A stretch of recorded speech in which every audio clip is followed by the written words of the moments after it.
Honneur à vous les gars, j'espère que vous allez bien et bienvenue sur Fumigène H. Review du Spatule Jump. Et oui, le Spatule Jump, le dernier projet en date du chef Otaku, donc c'est le numéro 0. Et oui, le premier, et je pense qu'ils vont en faire évidemment plusieurs derrière. Il y a déjà le numéro 1 qui est annoncé de toute façon. Et écoutez, on va revoir, on va passer en review tous les one-shots, les 5 one-shots, évidemment. Je vais vous donner mon avis. Alors j'ai fait un classement de tous les one-shots, mais il faut bien comprendre que c'est mon classement de préférence. Mais ils sont pas du tout en concurrence. On est bien d'accord sur ça, faut bien comprendre mon propos. Moi aujourd'hui, je mets, je sais pas, celui du chef, je le mets peut-être, allez, en 3e, 4e ou 5e position, ok. Mais ça veut pas dire que c'est le moins bon. C'est peut-être le moins bon si vous voulez pour moi, mais ça va être le meilleur pour un autre lecteur. Vous voyez ce que je veux dire? Totalement subjectif cette histoire. On est bien d'accord sur ça, ok. Donc voilà, review du Spatule Jump. Alors moi j'avais postulé au Spatule Jump. Après j'étais pas dans les temps.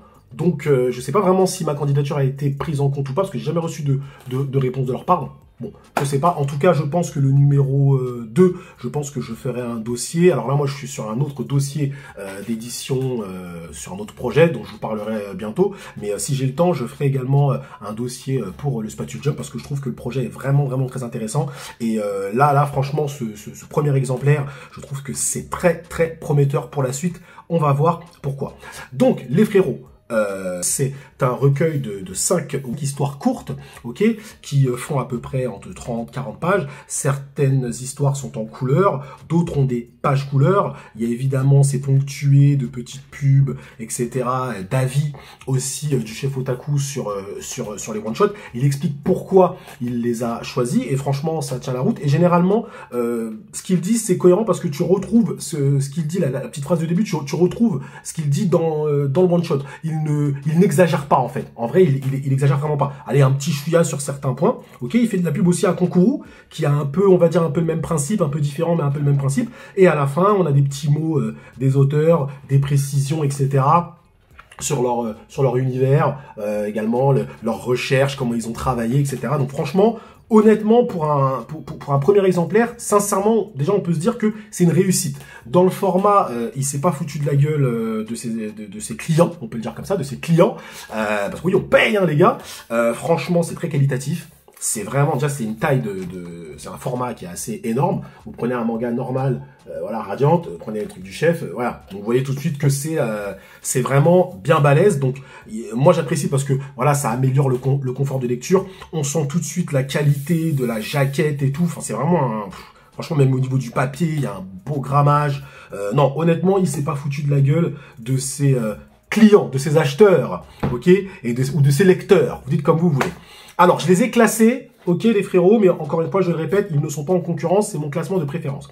Alors, à la dernière position, c'est celui du chef Otaku, c'est le Spatule Bro. Alors, le chef Otaku, faut savoir que lui, lorsqu'il a fait ça, il a dit très clairement, le but, il a dit pour moi, voilà, moi je me tape la honte. Il l'a clairement dit. Il a dit j'assume, mais j'en ai rien à foutre. Moi je le fais, c'est le numéro 0. Je fais mon one shot. Mais voilà, il dit le but pour moi, c'est de trouver des mecs évidemment 100 fois plus forts que moi. C'est que moi je me tape la honte dans ce truc-là. Alors il s'est pas du tout tapé la honte. Clairement, il s'est pas du tout tapé la honte. Son one shot est très correct, sincèrement. Alors on sent évidemment un niveau de dessin un peu en dessous des autres, et encore, sur certains points, il y a des choses qu'il maîtrise mieux, je pense. Mais au global, clairement, oui, c'est le moins bon des bons, parce que ça reste bon, ok.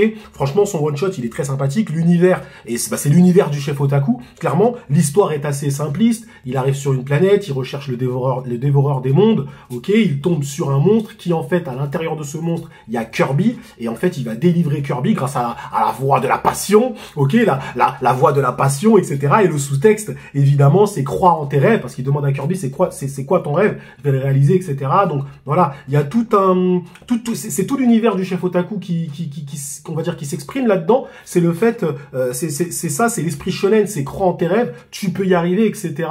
Tout est possible. C'est vraiment l'esprit shonen, et ça, franchement, c'est ce que j'ai apprécié le plus. Alors les blagues et tout, tout, on retrouve les blagues du chef Otaku. Sur ça, j'ai pas de soucis, c'est marrant et tout. On retrouve des clins d'œil évidemment à Dragon Ball, etc. Enfin, peut-être même un petit peu aux comics aussi, sincèrement. Mais c'est même pas ça, moi, que j'apprécie. Moi, c'est vraiment le sous-texte qui est très simple, en fait, mais qui fonctionne parce que ça fonctionne avec le chef, ça fonctionne avec son univers, ça fonctionne avec sa chaîne, ça fonctionne avec le personnage qu'il s'est créé, en fait.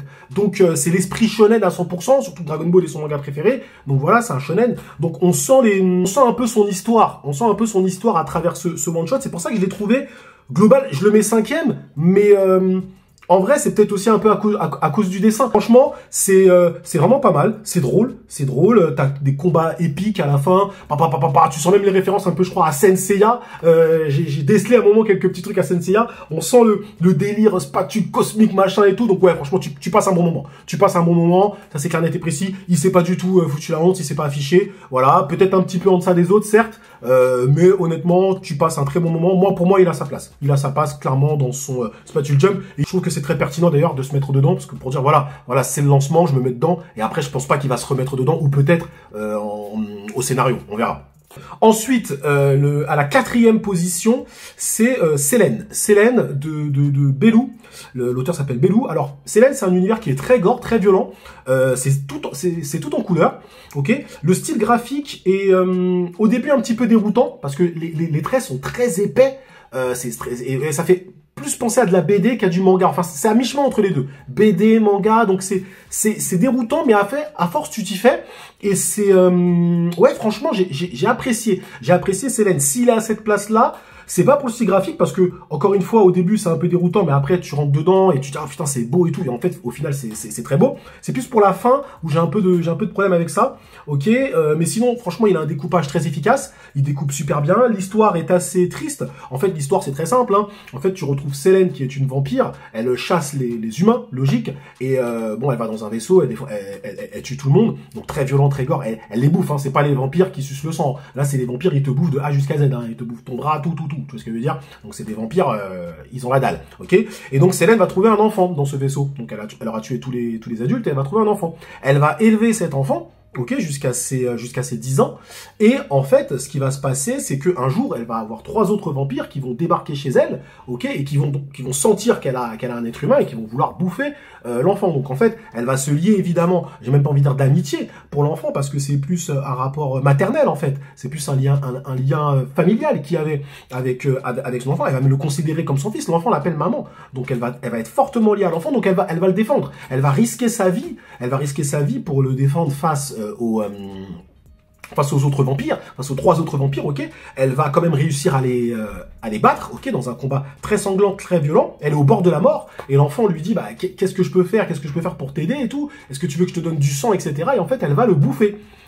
Donc c'est vrai que la fin est très surprenante, et c'est avec la fin que j'ai eu un petit problème, parce que, en vrai, tu te dis, t'as cette impression de tout ça pour ça. Tu te dis, attends 2 secondes. Elle risque sa vie pour sauver l'enfant, parce que tu risques ta vie. Tu te bats contre 3 autres vampires, 3 autres de tes congénères, qui sont pas presque aussi forts que toi. Ils sont forts. Même si elle est plus forte, certes. Mais bon voilà, 3 autres vampires, tu sais qu'ils vont être forts. Ok? Donc tu risques ta vie pour sauver ton enfant, pour après le bouffer. Ça que j'ai trouvé un peu... Je me suis dit, ah ouais, ok. Alors par contre, ça mérite d'être très surprenant. Ok? Après, on peut le voir d'une façon différente. On peut se dire que elle n'avait pas d'autre choix pour survivre, ok, que de manger son fils, mais et elle le regrette, pardon, etc. Donc ça mérite d'être très surprenant, mais tu te dis, bah tu risques ta vie pour cet enfant, et en fait à la fin tu le manges. Donc il y a juste ça, mais c'est peut-être mon point de vue qui est pas forcément le bon. C'est peut-être mon point de vue et ma compréhension du one shot. Vous voyez ce que je veux dire? Donc voilà, moi c'est juste la fin, j'ai eu un petit problème avec, même si encore une fois elle était très surprenante, mais sinon au niveau des dessins, franchement, c'est impeccable, en plus c'est en couleur, donc c'était agréable. Les scènes d'action manquent un petit peu de punch, mais après ça c'est pas très dérangeant, mais je trouve que des fois les coups devraient être plus bim bim, parce qu'en manga on a vraiment l'habitude d'avoir des coups, des patates de ouf, des visages déformés et tout. Là c'était pas ça, mais c'est pour ça que je vous dis c'est à mi-chemin entre la BD et le manga, ok? Donc le sous-texte, c'est évidemment les monstres qui se rapprochent des humains, le lien familial, maternel, j'ai envie de dire. Donc voilà, mais le sous-texte, il est un peu éteint, je trouve, à la fin, avec le fait qu'elle mange son enfant, en fait, c'est ça. Mais c'est pas une mauvaise fin, c'est juste que moi, j'ai été surpris, mais après, avec la réflexion, j'ai eu ce petit truc dans ma tête qui m'a dit, tout ça pour ça. Tout ça pour ça. Enfin, tout, ok. Toute cette bagarre, tout ça, machin, tu risques ta vie, ouais, touchez pas mon fils, nanana, nanana, etc. Tu te bats, c'est un truc de ouf. Tu te bats pour ton fils, et après tu te bouffes. Ce que je veux dire, c'est que, en fait, le lien n'a jamais vraiment été maternel. Parce qu'une mère qui bouffe son fils, et qui risque sa vie pour son fils, bon voilà, c'est une mère, voilà, généralement, les mères, généralement, tu t'entendras toujours les mères te dire, ouais, je donnerai ma vie pour mon enfant, un truc comme ça. Donc c'est qu'elle avait pas ce lien maternel, en fait. Elle avait pas vraiment ce lien. Elle pensait avoir ce lien avec son fils, mais en fait, elle ne l'a pas. Finalement, sa vie est plus importante que celle de son enfant. Ok?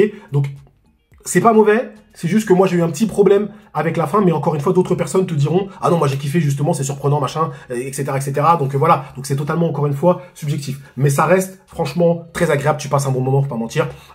Il a vraiment réinventé un peu le style des vampires, on n'est pas sur des vampires classiques, ok, on est vraiment sur des vampires puissance, ok, je rigole pas, je te bouffe entièrement, ok, et c'est violent du début jusqu'à la fin, donc il épargne pas son lecteur, c'est vraiment très gore, donc au final évidemment j'ai vraiment apprécié quand même, voilà, mis à part ce petit problème avec la fin qui est un petit problème en vrai, mais qui a le mérite d'être assez surprenant.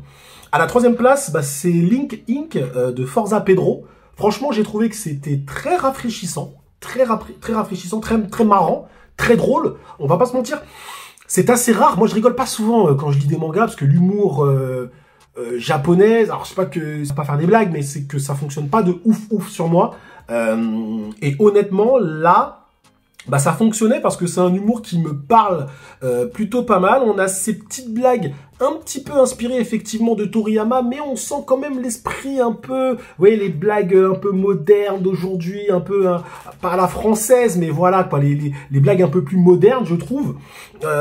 Donc ouais, franchement, Link Inc. c'est une belle surprise.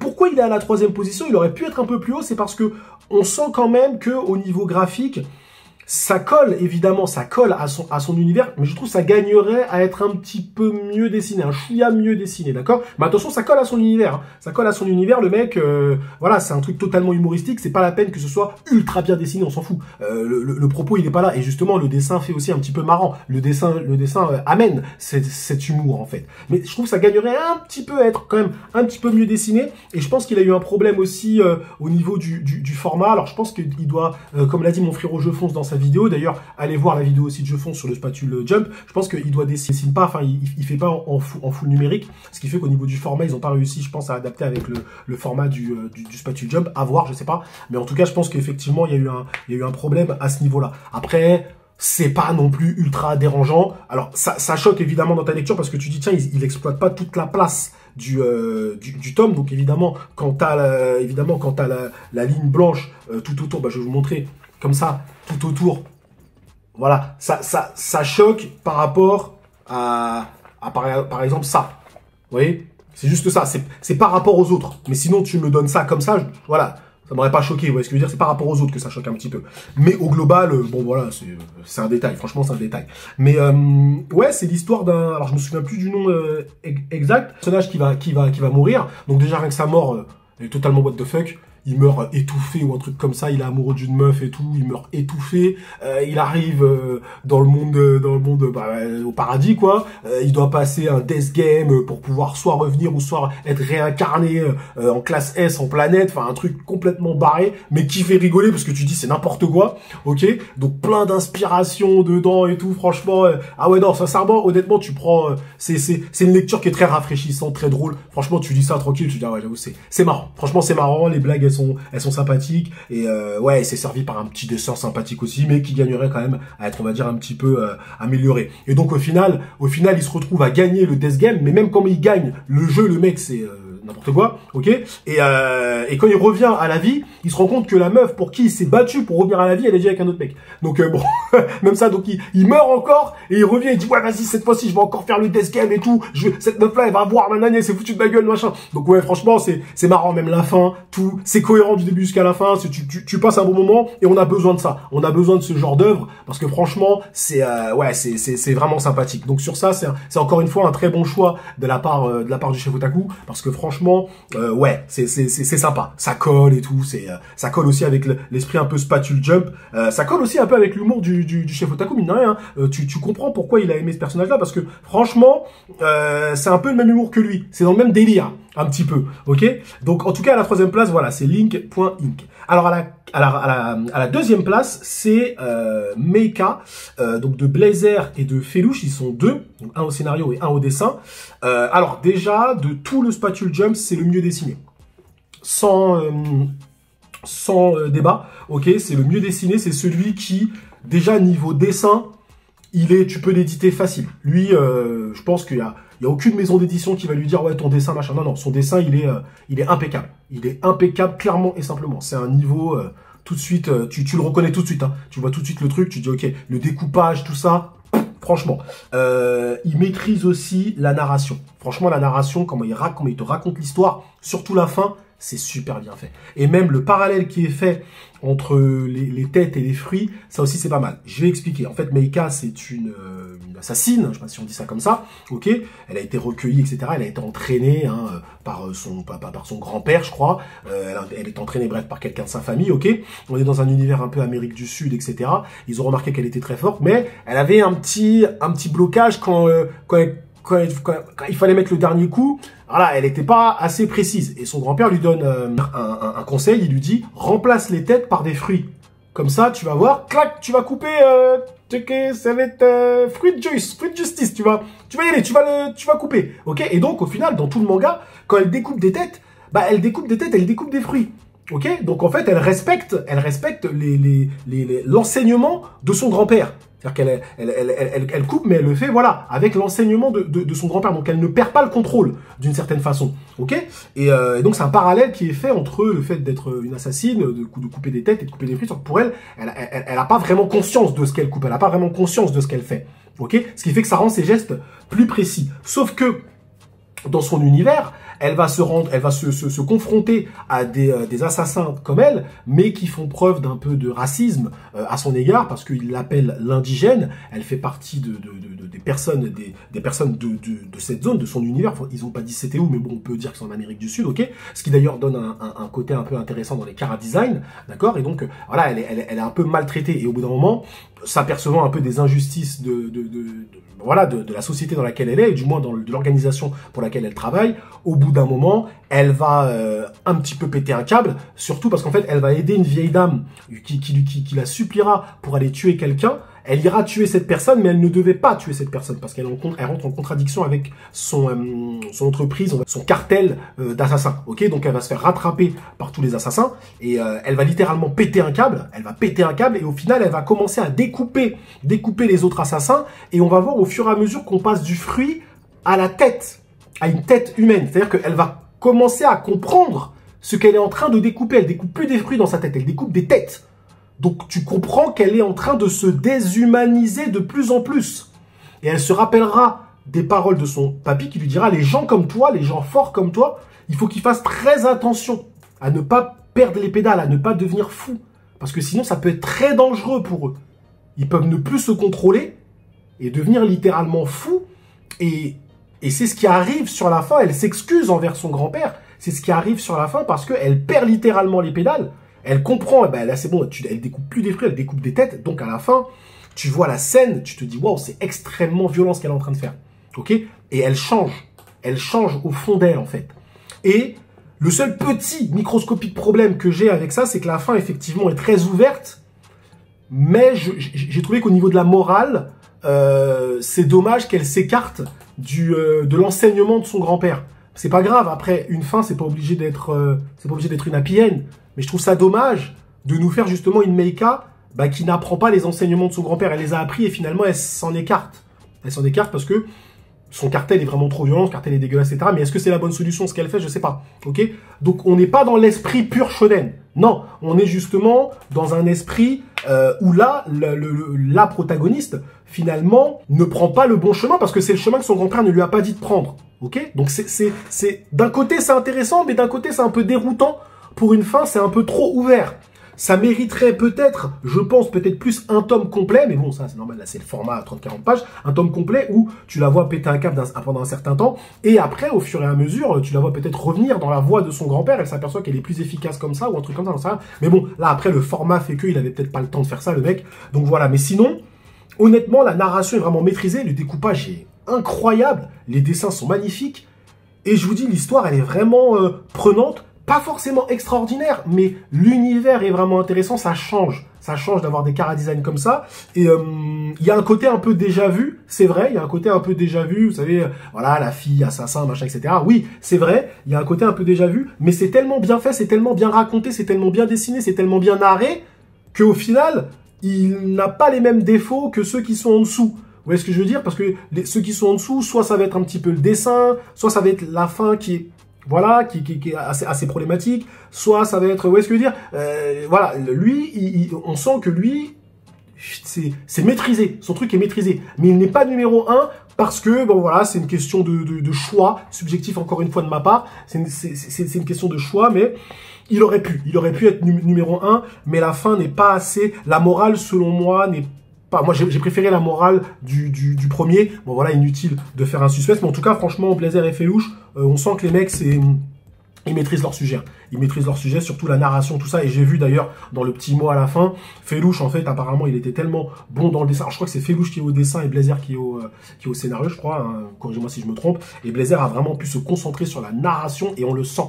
On le sent, la narration, elle est maîtrisée. Elle est vraiment maîtrisée. Et franchement, c'est vraiment le genre de manga pour lequel tu te dis, ah ouais, ça peut faire un tome facile, quoi. Ça, tu fais un bon tome facile, un bon truc, tu vois, voire même une petite histoire en 2-3 tomes. Je pense que ça passe, mais vraiment nickel. Nickel. Il y a de quoi faire, il y a un univers.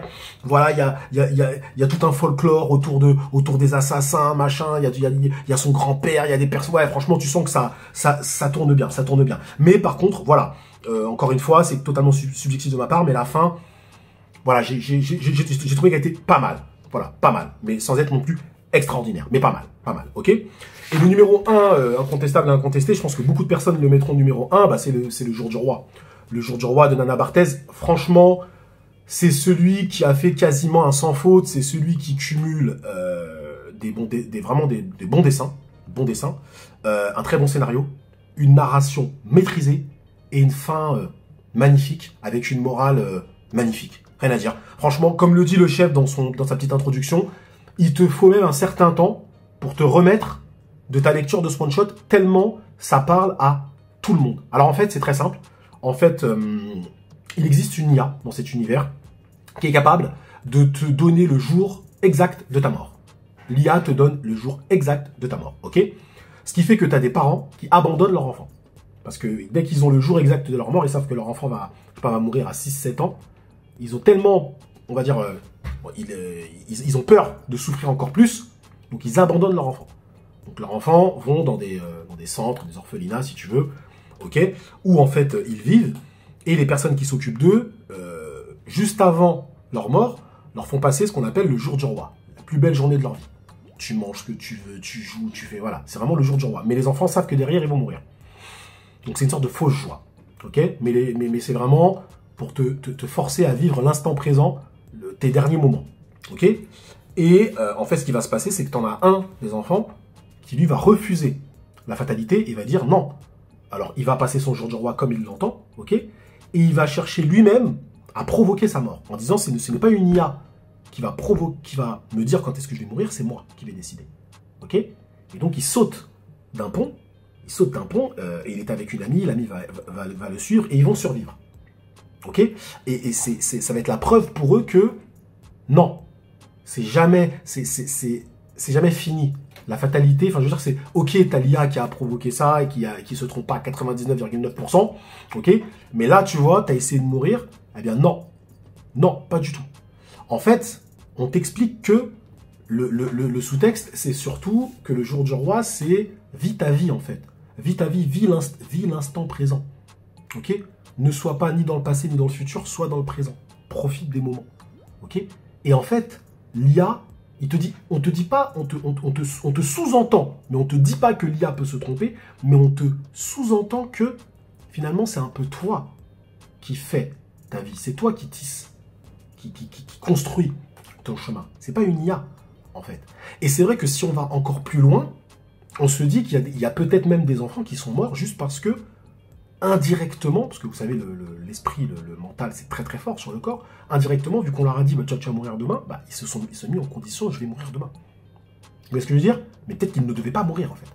Oui, parce que cette IA a pris un contrôle tellement puissant dans la société que quand on te dit, ouais, l'IA te dit tu meurs demain, ben voilà, toi, c'est mort parce qu'elle se trompe jamais pour toi, ok? Mais cet enfant, lui, a voulu aller contre, finalement, les paradigmes de cette société. Il a voulu contre cette IA et il a voulu prouver que non, c'est moi qui décide. Et au final, à la fin, il réussit, mais il comprend aussi que même s'il meurt demain, l'important, c'est de vivre l'instant présent. Ok? L'important, c'est ça.